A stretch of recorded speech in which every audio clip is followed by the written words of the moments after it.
성도님들은 예루살렘 하면 무엇이 떠오르시나요? 아까 불렀던 비준비하시니 찬양이 떠오르시나요? 네, 아니면 그 구시가지 동쪽에 있는 성전산이라고 불리우는 황금빛 바위돔이 혹시 떠오르시진 않으신가요? 지금은 이슬람의 그 무슬림이 기도 처소로 사용되고 있죠. 아니면 유대인들이 그 기도의 장소로 유명한 통곡의 벽, 거기가 혹시 떠오르시나요? 아니면 예수님이 걸어가셨던 그 예루살렘의 십자가 길이 혹시 떠오르지는 않으시나요? 그러면 우리가 좀 더 시대를 거슬러 올라가서 구약 시대의 예루살렘 하면 혹시 어떤 것들이 떠오르실까요? 자, 이 구약의 예루살렘은 시온산이라고도 불렸죠. 그 다음에 이스라엘의 수도였습니다. 다윗성이 있는 곳이었고 그의 아들 솔로몬이 예루살렘에 성전을 지었지요. 그리고 특별히 성경에서는 하나님께서 예루살렘을 뭐라고 이야기를 하시냐면 하나님께서 자기의 이름을 두려고 택한 곳, 이곳이 바로 예루살렘이다라고 말씀을 하십니다. 즉 하나님께서 이스라엘 백성들을 가나안 땅에 또 예루살렘으로 모이게 하시고 거기에 하나님께서 친히 성전을 세워주심으로 인해서 내가 너희의 하나님이 되고 너희는 나의 백성이 되겠다라는 것을 상징적으로 보여주는 곳이 예루살렘이었고 또한 장차 모든 민족이 여호와께 예배하러 모이는 종말론적인 소망의 도시가 바로 이 예루살렘이었습니다. 생각만 해도 너무나 아름다운 그곳, 그립고 가슴 벅찬 그곳이 바로 예루살렘입니다. 그런데 오늘 말씀에는 보니까 예루살렘에 대해서 뭐라고 이야기를 하고 있냐면 스바냐 3장 1절에 이렇게 얘기를 하고 있습니다. 우리 같이 한번 읽어볼까요? 시작. 패역하고 더러운 곳, 포악한 그 성읍이 화 있을진저. 하나님께서 임재하시고 나의 이름을 두시려고 택한 그곳, 그 아름다운 예루살렘을 하나님은 패역하고 더럽고 포악한 곳이다 라고 오늘 말씀에 우리에게 해주고 있습니다. 도대체 이게 어떠한 의미인지, 왜 예루살렘은 이러한 취급을 받았는지, 그리고 이러한 평가를 받은 예루살렘이 앞으로는 어떻게 될 것인지 오늘 말씀을 통해서 우리가 하나님의 말씀을 살펴보길 원합니다. 여기서 패역하다라는 말은 뭐냐면 반역하다, 불순종하다, 고의적으로 맞서다라는 뜻을 가지고 있습니다. 즉 알면서도 의도적으로 하나님께 반역하고 맞서서 불순종하는 것을 패역하다라고 이야기를 합니다. 자, 그러면 어떻게 맞섰을까요? 1장 2절에 보니까 이렇게 쓰여 있습니다. 그가 명령을 듣지 아니하며 교훈을 받지 아니하며 여호와를 의뢰하지 아니하며 자기 하나님에게 가까이 나아가지 아니하였도다라고 이야기를 합니다. 패역하였는데 어떻게 했냐면 하나님께서 주신 말씀과 계명을 듣고도 의도적으로 고의적으로 어떻게 해요? 그 말씀을 묵살하였습니다. 그리고 하나님의 책망과 가르침을 거부합니다.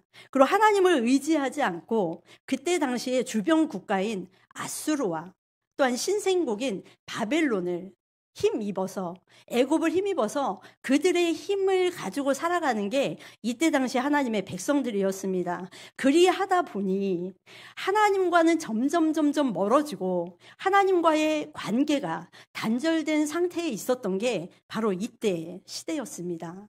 그리고 이때의 시대를 하나님께서는 패역하다라고 이야기를 하고 이때 당시에 예루살렘 성을 향하여 뭐라고 표현을 하냐면 더러운 곳이라고 이야기를 합니다. 그럼 도대체 어떠한 모습 때문에 더럽다는 표현을 했을까요? 스바냐 1장 4절, 5절, 6절에 이렇게 이야기를 합니다. 우리 같이 한번 읽어볼까요? 내가 유다와 예루살렘의 모든 주민들 위에 손을 펴서 남아있는 바알을 그곳에서 멸절하며 그마림이란 이름과 및 그 제사장들을 아울러 멸절하며 또 지붕에서 하늘의 뭇별에게 경배하는 자들과 경배하며 하나님께 맹세하면서 말감을 가리켜 맹세하는 자들과 여호와를 배반하고 따르지 아니한 자들과 여호와를 찾지도 아니하고 구하지도 아니한 자들을 멸절하리라. 한마디로 예루살렘에 살고 있는 이스라엘 백성들에게 하나님께서 더럽다라고 표현을 하셨는데, 그것은 바로 뭐냐면 예루살렘에서 이스라엘의 모든 백성들이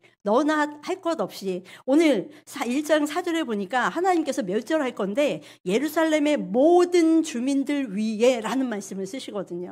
그러니까 어느 하나 누구라고 할 것 없이 모두가 다 바알을 섬기고 바알을 위한 제사를 드리는 제사장, 그거를 바로 그마림이라고 하거든요. 검은 제사장 옷을 입었다 해서 그마림이라는 뜻을 가졌는데, 바알을 섬기고 바알을 제사하는 그 제사장들을 손수 이스라엘 백성들이 세웠다는 겁니다. 그리고 지붕으로 올라가서는 어떻게 해요? 하늘을 쳐다보면서 해, 달, 별, 천체들에게 경배를 하고, 또 오늘의 말씀에 보니까 이스라엘 백성들이 여호와께도 맹세하고 몰락에게도 맹세하고, 그러니까 말감이라고 쓰여져 있는데 어떻게 해요?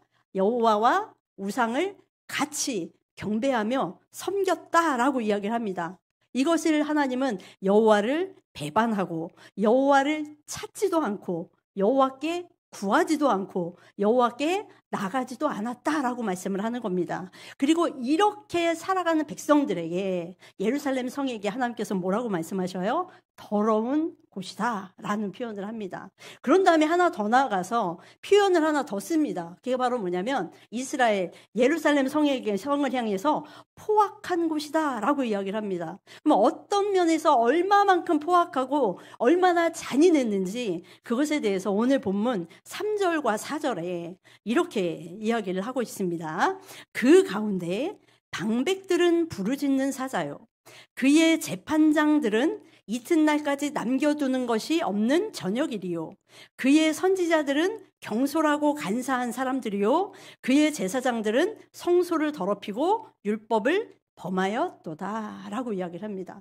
아까는 뭐라 그랬죠? 이스라엘 전체 백성들이 우상 숭배를 했다면, 지금 여기에는 보니까 그 가운데, 이스라엘 백성 가운데, 의도적으로 이 가운데라는 단어를 사용을 하시거든요. 그 가운데 방백들, 그러니까 지도층에 있는 사람들, 재판장들, 선지자들, 제사장들, 그때 당시 하나님의 말씀으로 이스라엘 백성들을 지켜야 하는 모든 지도층에 있는 사람들이 다 하나같이 죄를 범하는데, 어떠한 죄를 범하냐면 3절에 보니까 그 가운데 방백들은 부르짖는 사자요라고 이야기를 합니다. 사자가 먹이를 앞에 두고 그 먹이를 이제 움켜쥐고 얘를 죽이기 전에 어떻게 해요? 으르렁하고 부르짖는다는 거죠. 마치 이스라엘 백성들을 그 앞에 먹잇감으로 생각해서 우는 사자가 지금 먹잇감을 발견한 것처럼 그의 백성들을, 방백들이, 지도자들이 어떻게 해요? 어떻게 하면 얘네들을 포악하게 내가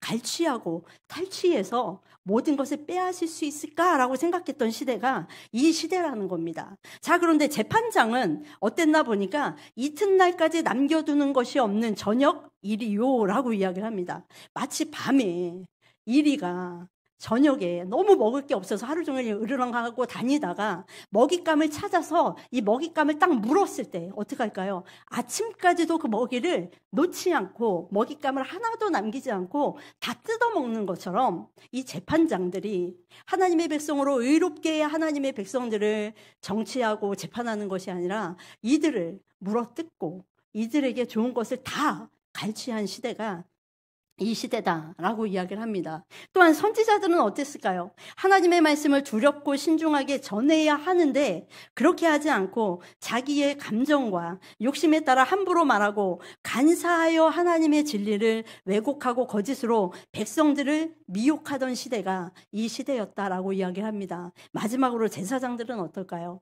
성소를 청결케 하고 하나님의 법대로 제사를 드려야 하는 이 제사장들이 성소를 우상으로 채우고 그곳에서 하나님을 예배하는 것이 아니라 제의적으로 부정한 행위를 하여 성소의 거룩성을 훼손한 시대가 이 시대입니다. 자, 그들 가운데 어느 것 하나 공의가 실현되지 않았고 그들 가운데 어느 곳 하나 제대로 하나님의 공의가 드러나지 못했던 시대가 바로 이 시대입니다. 이러한 시대의 예루살렘을 하나님께서 뭐라 그래요? 패역하고 더럽고 포악한 성읍이다 라고 말씀을 하셨던 겁니다. 자, 이러한 예루살렘에 하나님께서 심판을 선언하십니다. 그 심판의 내용이 스바냐 전체가 3장으로 되어 있는데 1장 1절부터 3장 8절까지가 그 심판에 대한 말씀을 하나님께서 해주고 있습니다. 자, 이렇게 공의가 하나도 없는 이곳에 하나님께서는 오늘 말씀해 보니까 예루살렘을 향해서 아침마다 자신의 공의를 밝히 비추겠다라고 말씀을 하십니다. 그래서 머지않아 심판의 날이 오면 이스라엘의 땅과 만물과 이스라엘을 거스렸던 다른 나라의 이방 민족과 또한 하나님의 백성이라고 할지라도 하나님의 말씀대로 살지 않고 거역한 모든 자들은 하나님께서 멸하시겠다라고 말씀을 하시는 겁니다. 자, 그렇다면 이 멸하시는 날이 반드시 올 텐데 그 날을 스바냐에서는 아주 중요한 용어로 우리에게 신학적인 용어를 하나로 말씀을 하십니다. 그게 바로 뭐냐면 여호와의 날이라는 겁니다. 자, 그렇다면 하나님께서 말씀하시는 여호와의 날, 이 날에 정말로 이스라엘 백성들이 포악하고 더럽고 이렇게 추악한 패역한 삶을 살아가면 하나님의 날, 그 날은 어떠한 날로 이스라엘 백성 가운데 다가올까요? 스바냐 1장 14절과 15절에 보니까 이렇게 쓰여 있습니다. 우리 같이 한번 읽어보겠습니다. 여호와의 큰 날이 가깝도다. 가깝고도 빠르도다. 여호와의 날의 소리로다. 용사가 거기서 심히 슬피 우는도다. 그날은 분노의 날이요 환난과 고통의 날이요 황폐와 패망의 날이요 캄캄하고 어두운 날이요 구름과 흑암의 날이요. 우리가 보기만 해도 아찔한 표현들이 다 질비하게 표현이 되어 있습니다. 자, 그렇다면 하나님께서 심판하시는 그날, 심판의 날을 요한계시록은 뭐라고 이야기를 하고 있을까요? 요한계시록 6장 17절에 이렇게 쓰여 있습니다. 같이 한번 읽어볼게요. 그들의 진노의 큰 날이 이르렀으니 누가 능히 서리요. 그날에 하나님 앞에 심판의 날, 진노의 날, 패역하고 더럽고 포악하게 하나님의 백성들이 살아간다면 그날이 반드시 올 건데 그 날에 하나님 앞에 능히 설 자가 있다는 거예요? 없다는 거예요? 없다는 겁니다. 왜냐하면 패역하고 더럽고 포악한 자들에게 닥칠 그날은 무슨 날이기 때문에? 심판의 날이기 때문에 그렇습니다. 자, 그렇다면 반드시 그날이 우리 앞에 올 텐데 죄인인 우리는 하나님 앞에 능히 설 자가 누가 있을까요? 아무도 없습니다. 그런데 성도 여러분, 여기서 반전이 일어납니다. 그것이 바로 스바냐 3장 9절부터 20절의 말씀입니다. 즉 어떠한 말씀이냐면 하나님의 말씀대로 살지 않은 패역하고 더럽고 포악한 삶을 살아가는 하나님의 백성들은 그날이 오면 그날이 심판의 날이지만 그 날에 의롭게 하나님의 공의 가운데에서 공의를 사랑하며 공의 가운데 살아간 모든 사람들은 그날이 무슨 날이 된다는 거예요? 구원의 날이 너희에게 온다라는 겁니다. 그러면서 하나님께서 뭐라고 이야기하시냐면 스바냐 2장 3절에 이렇게 이야기를 합니다. 구원의 날을 소망하는 마음으로 우리 같이 한번 읽어보겠습니다. 여호와의 규례를 지키는 세상의 모든 겸손한 자들아, 너희는 여호와를 찾으며 공의와 겸손을 구하라. 너희가 혹시 여호와의 분노의 날에 숨김을 얻으리라. 아멘. 그날에 우리가 뭘 얻는데요?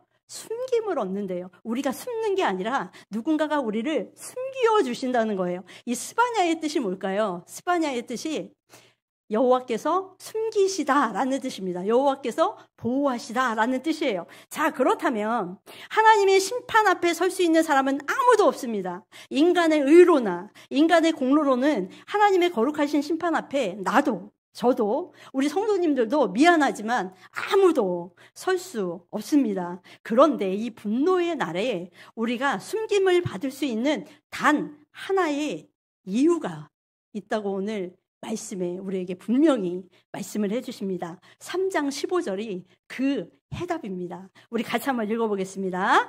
여호와가 내 형벌을 제거하였고 내 원수를 쫓아냈으며 이스라엘 왕 여호와가 내 가운데 계시니 내가 다시는 화를 당할까 두려워하지 아니할 것이니라. 누가요? 여호와가.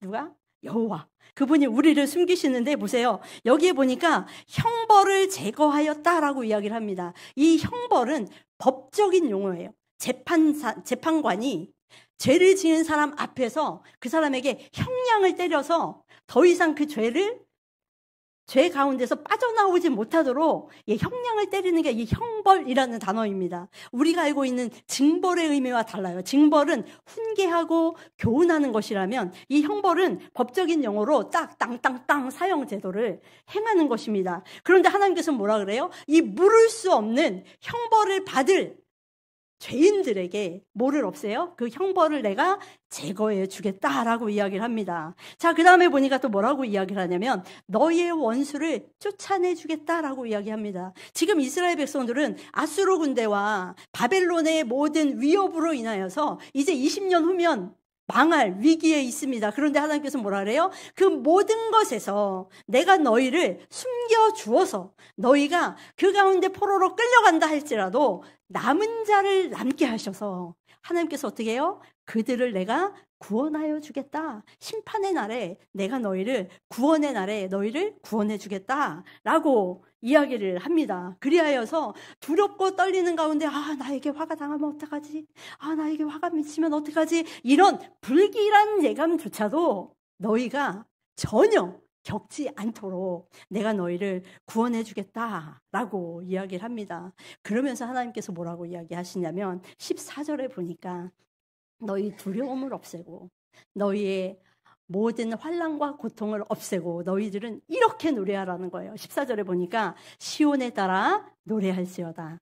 이스라엘아 기쁘게 부를지어다. 예루살렘 따라 전심으로 기뻐하며 즐거워할지어다. 이렇게 우리가 기쁨 가운데 노래할 수 있는 이유, 이렇게 우리가 주의 말씀 가운데 있으면서 즐겁도록 그분을 영원토록 찬양할 수 있는 이유, 그것을 오늘 15절에서 이스라엘 왕 여호와가 너희 가운데 계시다라고 이야기를 하고 오늘 17절 상반절에도 뭐라고 이야기해요? 너희 하나님 여호와가 너희 가운데 계시니라고 이야기를 합니다. 그 동안에는 이스라엘 백성들 한 가운데 누가 있었어요? 방백들과 재판장과 제사장과 선지자가 있어서 그들의 모든 것들을 갈취했다면 그게 아니라 너희들 가운데 누가 계시다는 거예요. 하나님 여호와 그분이 너희 가운데 있어 라고 이야기를 하는 겁니다. 그리고 우리 가운데 계신 여호와 하나님 그분이 어떠한 분인지 오늘 성경 말씀 17절에 보니까 이렇게 말씀하십니다. 우리 같이 한번 읽어보겠습니다. 너희 하나님 여호와가 너희 가운데 계시니 그는 구원을 베푸실 전능자이시라.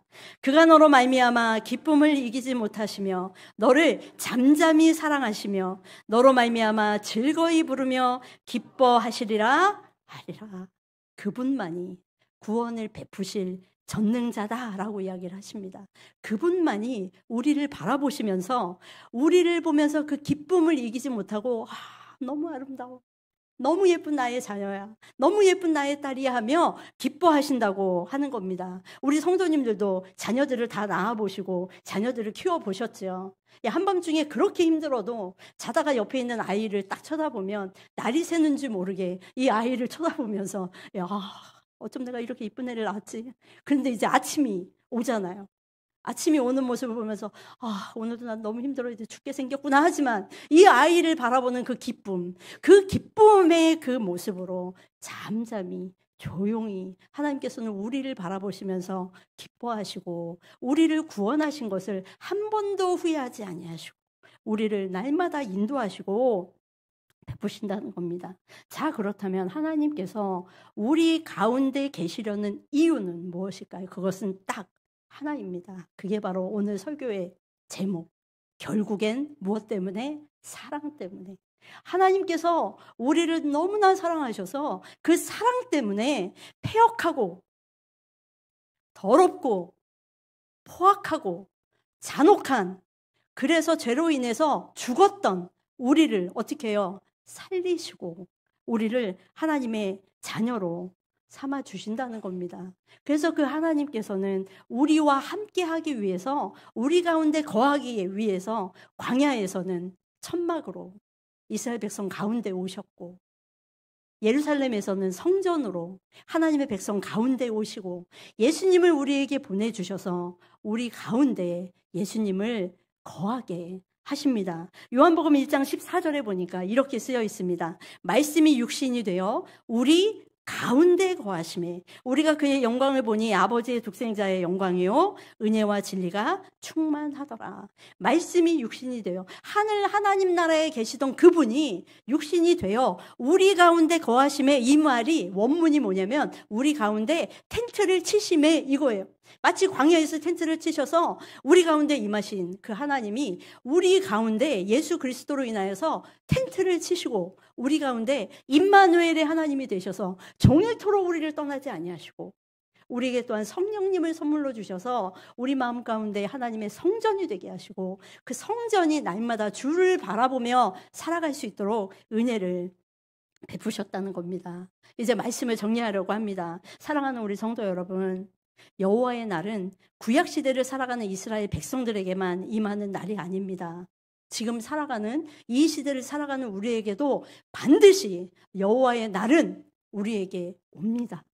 그날이 더디 오지 않고 언제 올지 모르고 안 온다고 생각하는 미련한 사람들 우리 주변에 너무 많지만, 하나님께서는 분명히 우리에게 그 날을 우리에게 주시겠다라고 합니다. 그 날이 누구에게는 심판의 날이 되겠지만, 하나님을 알고 하나님을 두려워하고 하나님의 말씀을 쫓고 하나님의 말씀대로 살아가는 하나님의 백성들에게는 그날이 어떻게 해요? 기쁨의, 환희의, 축제의, 아름다운 구원의 날이 될 것입니다. 그날을 바라보시면서 날마다 힘들겠지만 우리의 팔을 늘어뜨리지 마시고 우리의 입술을 그냥 다물지 마시고 주를 찬양하며 날마다 승리하는 우리 성도님들이 되시기를 예수님의 이름으로 부탁드립니다.